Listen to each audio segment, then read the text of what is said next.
Well, I started actually before I became a journalist because I was involved with clandestine organizations smuggling stuff across the Iron Curtain into dissident groups. I learnt criminal techniques at a fairly early stage in my career.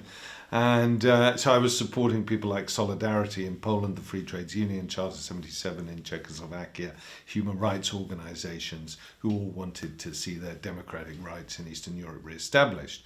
And I became so involved in that, I thought, well, what would be the best thing to do? The best thing to do would be a journalist, so I could talk to everyone legitimately, both people in power and the dissidents.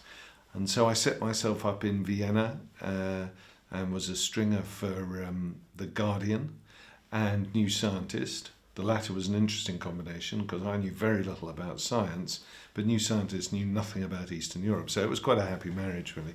And so I worked for them for about 3 years, and then aged 29, I applied for, not expecting to get, but got the BBC Central Europe correspondent job. Now, getting a correspondence job like that, where you're responsible for an entire area before the age of 30, and also 10 months before the biggest foreign story to hit the world since the Second World War, which was the revolutions in Eastern Europe, the collapse of the Soviet Union and everything, this was just a dream. And it meant for the next 3 or 4 years I was working 24/7, covering all the revolutions. But at the same time, one of my specialist areas, because I'm a specialist in the politics of various East European countries, I speak local languages and so on, one of the areas that I knew very well was Yugoslavia.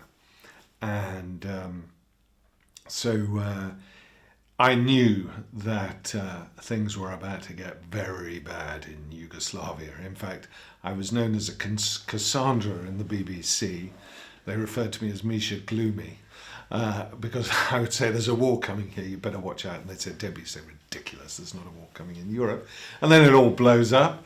And then everything I say, they believe to be the God's honest truth. So I go from being a sort of, lunatic as far as they're concerned to being this extraordinary seer who understands everything. Neither were true, of course.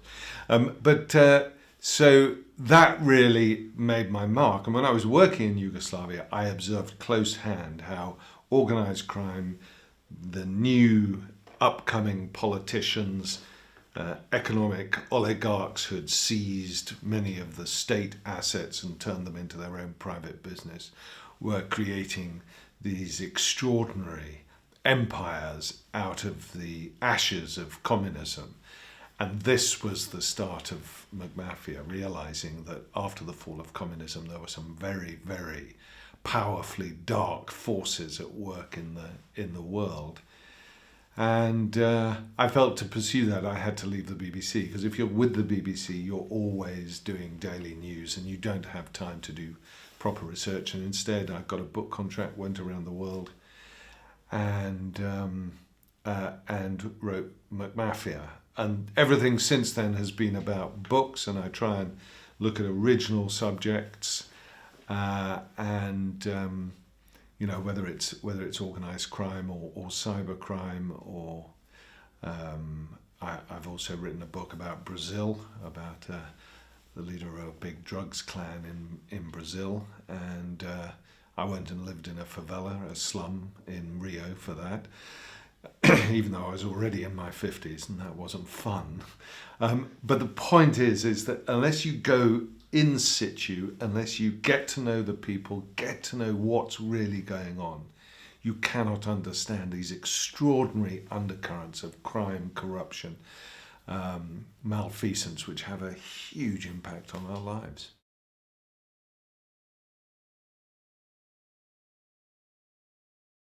Organised crime is, I would say, more powerful than it was 10 years ago. But I would say it also faces more challenges. Notably, there is a sustained campaign around the world through a very big coalition of law enforcement officers, NGOs, lawyers, civil servants, who have highlighted the issue of crime and corruption And we are seeing changes in legislation around the world which is designed to try and reduce this.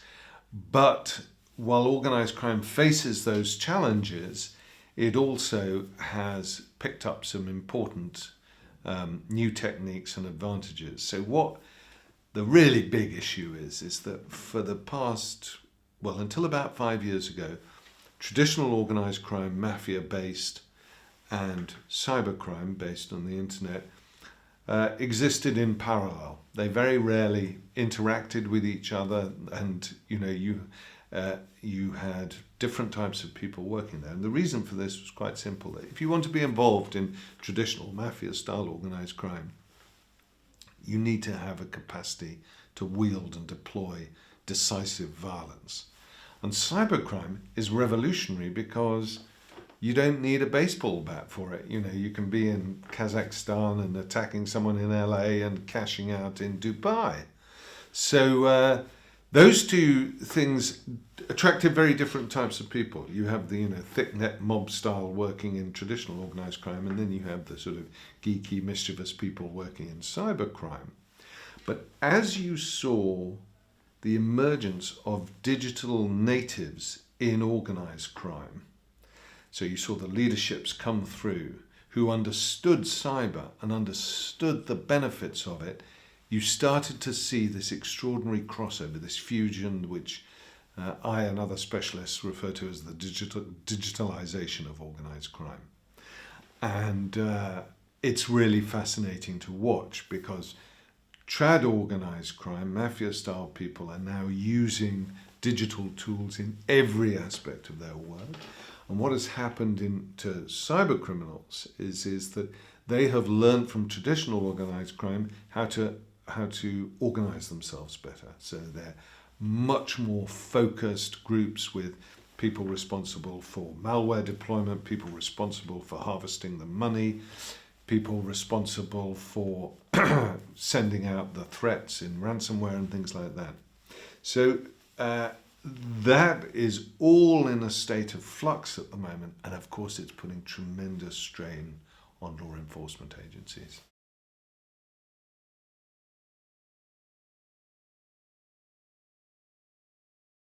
McMafia does sound like a famous restaurant chain, and that's because it is. It basically, McDonald's and the prefix Mac at the time signified globalized phenomena. And I was actually hoping that McDonald's might sue me when the title came out. But unfortunately, they just tried to sue the Oxford English Dictionary, who included the phrase McJob in their latest edition. And the OED won. And so it was agreed by a court of law that the prefix Mac means a general globalized phenomenon which involves sort of rather grim products. So McMafia was, meant to identify how organised crime was spreading around the world, but it also came out of the franchise system that, in particular, the Chechen Mafia in Moscow used, which was they were one of the two most feared mafias in Moscow, the Chechen Mafia, and in Moscow most of them came from Chechnya in the south, in the Caucasus. But then they found what they could do is they could franchise out their name because the words Chechen Mafia struck fear into the hearts of most people. There was a group in Ekaterinburg, way to the east, who said, they were all Slavs, they weren't Chechens. They said, we'd like to call ourselves the Chechen Mafia because it looks so good. And the Chechen Mafia said, okay, you can, but you have to pay us, A, a monthly tribute, and B, you have to uphold the standards of the Chechen Mafia, which are particularly brutal and violent. And the Yekaterinburg said, fine, we'll do that.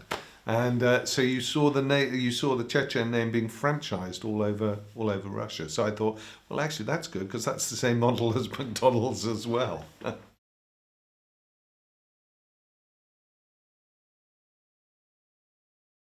I came to write McMafia because I was working in Yugoslavia and I saw how the brutal killings, particularly the special forces, were carried out by people who were basically involved in organised crime.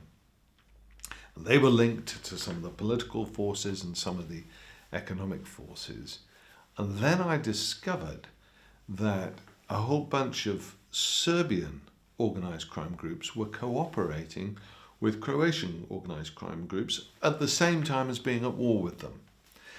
And so I was observing how this worked, and I realized that what they were doing is you were getting cocaine coming in from South America, you were getting heroin coming in from Afghanistan, you were getting women coming in from the former Soviet Union, all into Yugoslavia. You were getting untaxed cigarettes being flown from the factory gates in the United States or in the United Kingdom to somewhere like Uzbekistan and then into Montenegro and then smuggled into Italy and up to London.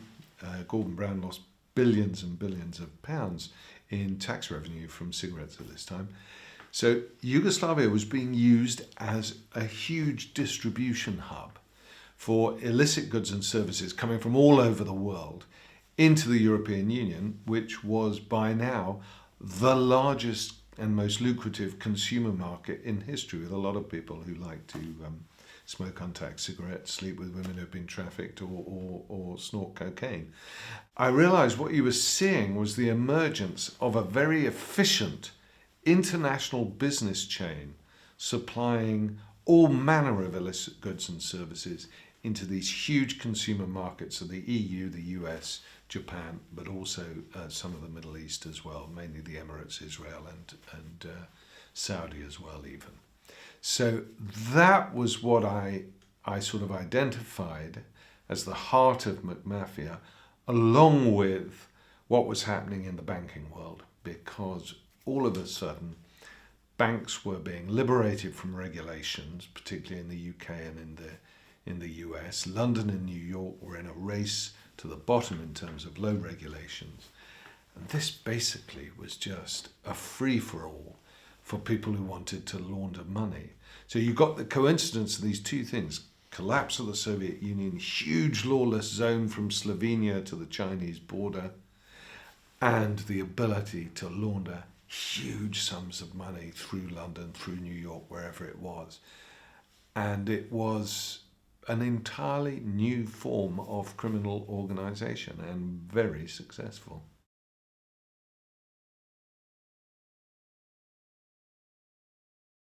It's really interesting if you write a non-fiction book about something interesting like organized crime, the chances of it ever making it to TV or film are so negligible that you don't actually think about it.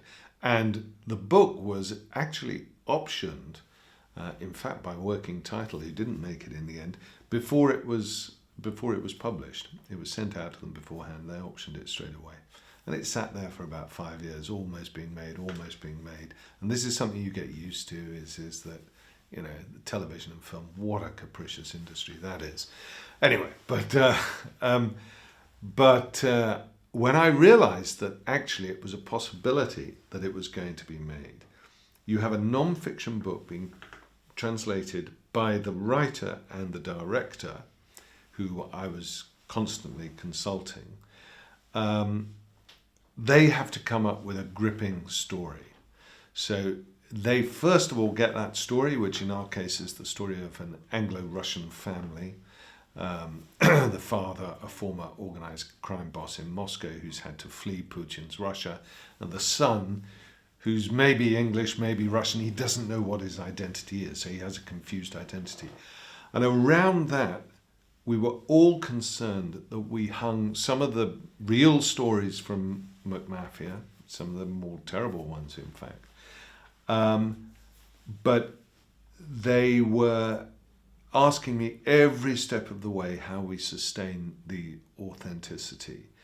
And I think with McMafia, we got a show that was unusually gritty, unusually honest. Even though it was dealing with people who were very, very rich, we also went into areas of poverty, and you saw the wheels of the economy and society and crime and family tensions all crunching together.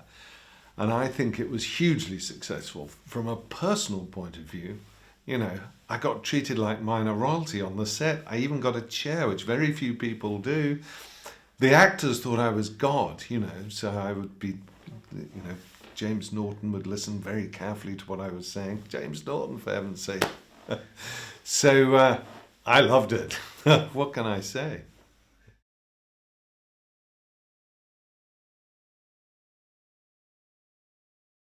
Wow, cyber on the critical national infrastructure. This is a very important and very, very disturbing subject. So what you have seen is from a standing start, really, in the space of about 15 years, you have seen this huge battle break out in cyberspace between nation states. And the big players remain Russia, China, and the United States, although the United Kingdom, France, and Germany are also very important players. But then you have extremely influential minor characters like Israel and Iran and Saudi Arabia, and then India, Brazil. They're all coming up at the same time, and they're operating in the most powerful, the most contested technology in the history of communications. And unlike all other communications methods, it's unregulated. And not only that, it's weaponized. So this is really dangerous. We have, the Russians and the Chinese have sleeper viruses all over our infrastructure. We have sleeper viruses all over their infrastructure. Things can go very wrong very quickly. And if you look at the attack on the NHS, which was largely arbitrary, what's fascinating, we look at the NHS aspect of it, that's the health service. In Germany, it hit the railways, Deutsche Bahn. In Spain, it hit Telefonica, one of the largest telecommunications companies in the world. In China, it hit the banking system. And in Russia, where the thing originated from in the first place, it hit the Ministry of Interior. So what that means is this one really rather poor piece of ransomware, WannaCry, brought down aspects of the critical national infrastructure in some of the major cyber powers in the world.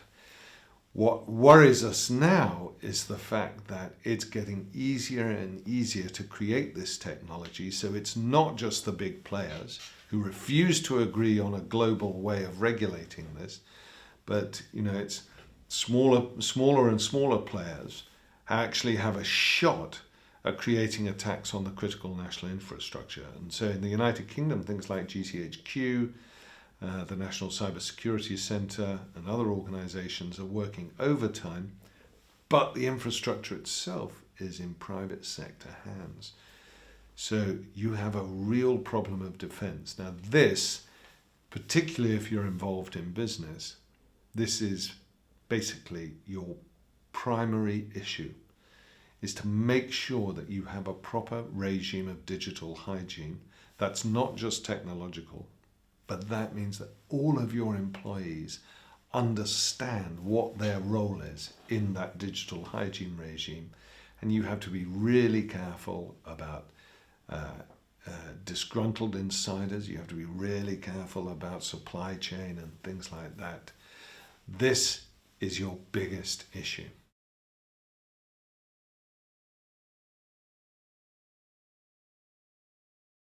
Yes, I am in a variety of ways. Sometimes I get approached by private intelligence agencies, risk management companies, who ask me about what is going on in Bulgaria, or what is going on in Serbia, or wherever it is.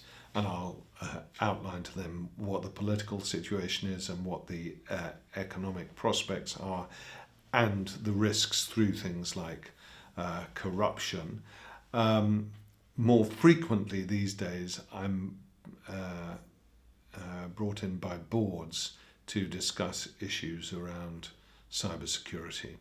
So you now have, you've had an extraordinary growth of risk consultancies and private intelligence agencies around the world, but particularly in the UK and the United States.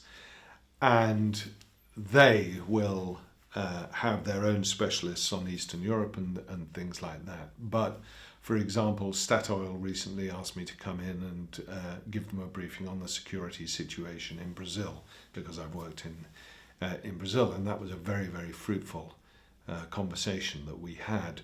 But mainly I get asked in to explain to people about cybersecurity, what they should be doing, what they're doing wrong, what they're doing right, and whether I can talk to their employees, because it's frequently the employees who don't understand what their role is in a secure cyber regime.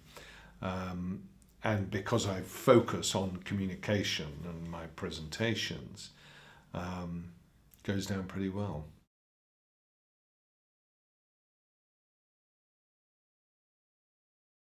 I tend to talk about, I call it my life in organised crime, and it's basically a humorous look at the things that I've come across or stumbled across. And there's one gag, for example, which I tell in a variety of contexts, which is actually true. And that was about when the first computer virus went around the world. And it was called the I Love You virus. And people would get very excited because you received the I Love You virus, which is an email saying I love you, from somebody who you knew. And it was often the case that it was somebody who you'd always secretly fancied but never been able to tell. So when you get that email saying I love you, and it's from that good friend who you've always fancied, you can't help but reply and click on the link, and then you're finished. And this actually happened in real life. The first person I received it from was my ex-wife, and she harbored all sorts of emotions towards me, but love was not amongst them. So as soon as I saw that email, I said, something strange going on here. But anyway, so I spared myself a very nasty infection. So that sort of thing, when you're a foreign correspondent, you come across ludicrous situations the whole time. And so it's a sort of string of anecdotes, but told in a way which has a story about how my life came to be what it is.